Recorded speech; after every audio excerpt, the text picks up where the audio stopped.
요한계시록 2장 8절부터 11절까지 한 절씩 교독하겠습니다.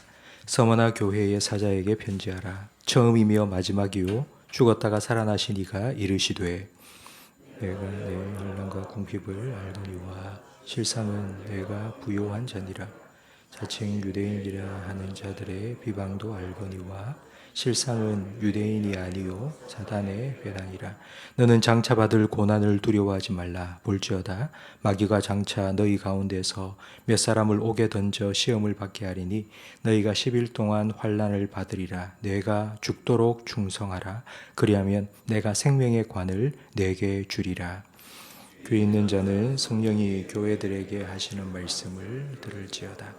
이기는 자는 둘째 사망의 해를 받지 아니하리라. 아멘. 예수님께서 7교회에 주신 말씀 중에 오늘 본문에 나와 있는 서머나 교회에 주신 말씀이 가장 짧습니다. 그 이유는 서머나 교회에는 아무 책망의 말씀을 주지 않으셨기 때문입니다. 예수님께서는 서머나 교회에 자신을 처음이요 마지막, 죽었다가 살아난 이라고 소개해 주셨습니다. 처음이요 마지막이라는 말은 역사의 주관자라는 뜻이고, 죽었다가 살아난 자는 죽음에 승리한 생명의 주관자라는 의미입니다.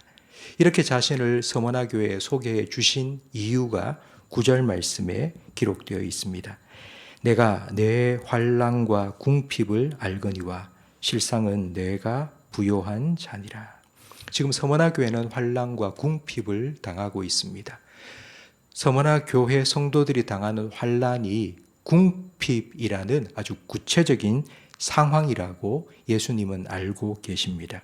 이 궁핍이라는 것은 그냥 가난하다, 먹고 살기 힘들다 정도가 아니라 구걸하지 않으면 살 수 없을 정도로 가난한, 그러니까 거지 나사로와 같은 그런 상황입니다. 우리나라 말로 하면 찢어질 정도로 가난한 그와 같은 상황입니다. 서머나는 우리나라의 인천과 같은 항구 도시입니다. 그래서 무역이 활발하게 일어나서 아주 잘 사는 부자 도시였습니다.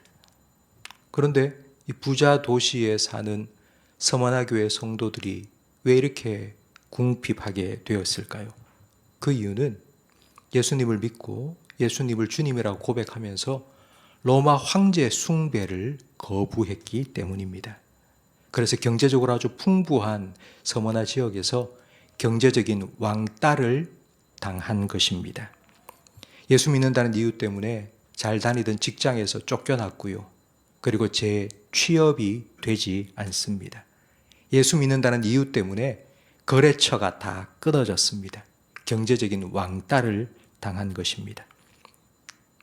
그렇게 크고 아름답고 부자 도시인 서머나에서 풍요롭게 살던 사람들이 예수님을 믿고 예수님을 선택하면서 누렸던 그 모든 것들을 다 포기한 것입니다.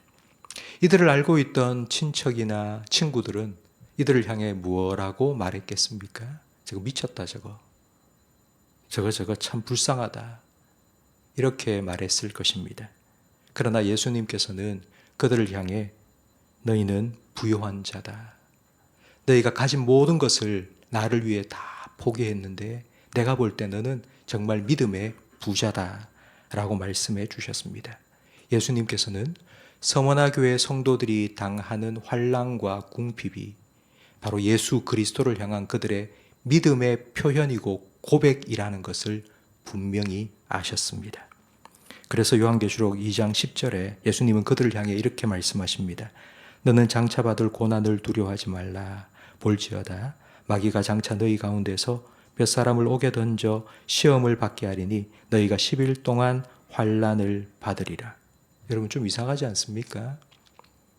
그렇게 나를 위해서 모든 걸 포기한 너희는 믿음에 참 부요한 자다 라고 말씀하셨으면 이제 내가 너희에게 복을 주겠다 라고 하셔야 되지 않습니까? 그런데 10절 말씀에 마귀가 너희를 시험해서 너희 중에 몇 사람을 옥에 던져 10일 동안 환난을 받으리라. 아니 예수님 잘 믿고 믿음의 부유한 자가 되었다면 복 주셔야죠. 예수님이 우리를 지켜주셔야죠. 그런데 왜 시험에 던져놓고 마귀에게 환난을 당하고 이렇게 환난과 궁핍을 당하게 만드시는 걸까요? 예수님께서는 10일 동안 환난을 받을 것이라고 말씀하셨습니다. 10일은 무기한이 아니고 한정된 기간입니다. 시작과 마지막이 되신 예수님, 역사를 주관하시는 예수님께서 10일간이라고 정하셨습니다. 그럼 왜 시험받고 환난받는 10일이 서머나교회 성도들에게 필요했을까요? 예수님께서는 그 10일 동안 서머나교회 성도들에게 요구하신 것이 있습니다.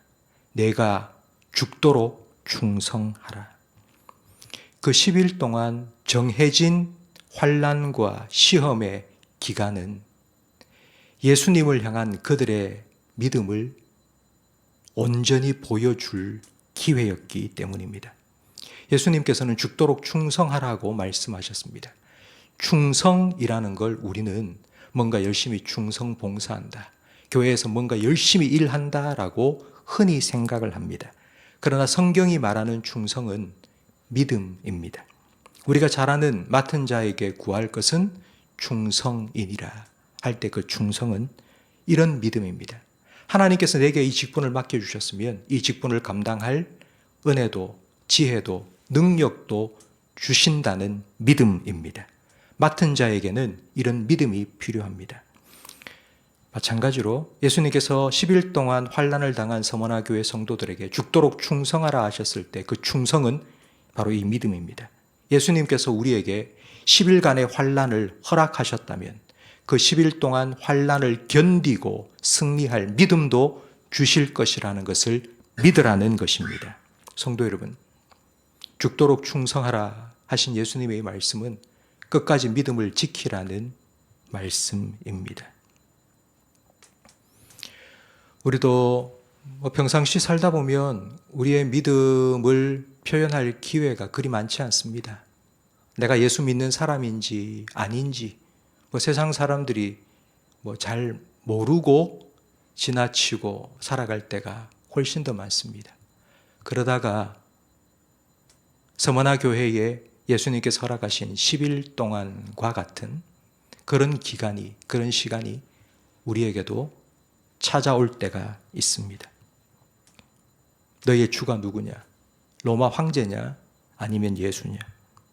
예수님을 나의 주님이라고 인정하고 고백하는 그 순간 나는 손해봐야 되고 나는 왕따 당해야 될 그와 같은 시간이 우리에게 찾아올 때가 있습니다.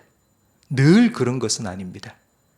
그러나 살다 보면 가끔씩 한 번씩 그 순간이 우리에게 찾아옵니다. 그때 예수님께서 우리에게 죽도록 충성하라고 말씀하십니다. 죽도록 충성하라는 끝까지 믿음을 지키라는 뜻인데, 믿음을 지킨다는 건 내가 믿음이 좋아서가 아니고 내 의지가 강해서가 아닙니다. 성도 여러분, 우리가 믿음을 끝까지 지킬 수 있는 건 예수님께서 우리의 믿음의 주가 되시고 우리의 믿음을 온전하게 해 주시는 분이시기 때문에, 예수님께서 우리를 도와주시고 우리의 믿음을 붙들어 주시기 때문에 우리는 반드시 믿음을 지킬 수 있습니다. 스데반이 순교를 당할 때, 스데반이 돌에 맞아 순교당할 때 예수님께서는 그의 눈을 열어주셨습니다. 하나님 보좌 우편에서 벌떡 일어나 스데반을 향하여 두 손을 쫙 벌리고 어서 오라고 맞아주시는 예수님 자신의 모습을 보여주셨기 때문에 스데반은 돌에 맞아 죽어가는 그 고통 속에서도 예수여 나를 받으소서, 저들의 죄를 용서해 주소서 기도하며 주님 품에 안길 수 있었습니다. 성도 여러분, 여러분이 서머나 교회 성도들이 당한 10일의 환난과 시험의 기간과 같은 여러분의 믿음을 시험받는 그 순간이 찾아온다 할지라도 믿음의 주요 온전케 하시는 예수님을 바라보시기 바랍니다. 예수님께서 우리의 주가 되셔서 우리의 믿음을 끝까지 지켜 주실 것입니다.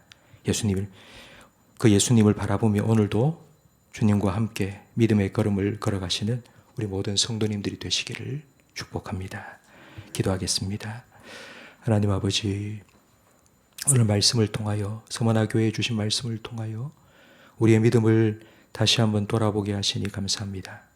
부유하고 풍족하게 살았던 서머나 사람들이 예수님을 믿고 예수님을 선택하면서 자기의 모든 것을 포기하고 환난과 궁핍을 당하였던 것을 예수님께서는 믿음이 부유한 자라고 칭찬해 주신 것처럼, 우리도 우리가 이전까지 알고 있던, 이전까지 귀하게 여겼던 내 모든 것, 예수 그리스도를 아는 지식이 너무 귀하기 때문에 다 배설물처럼 여겼다고 고백한 바울과 같은 주님을 알아가는, 더 깊이 알아가는 은혜를 허락해 주시옵소서.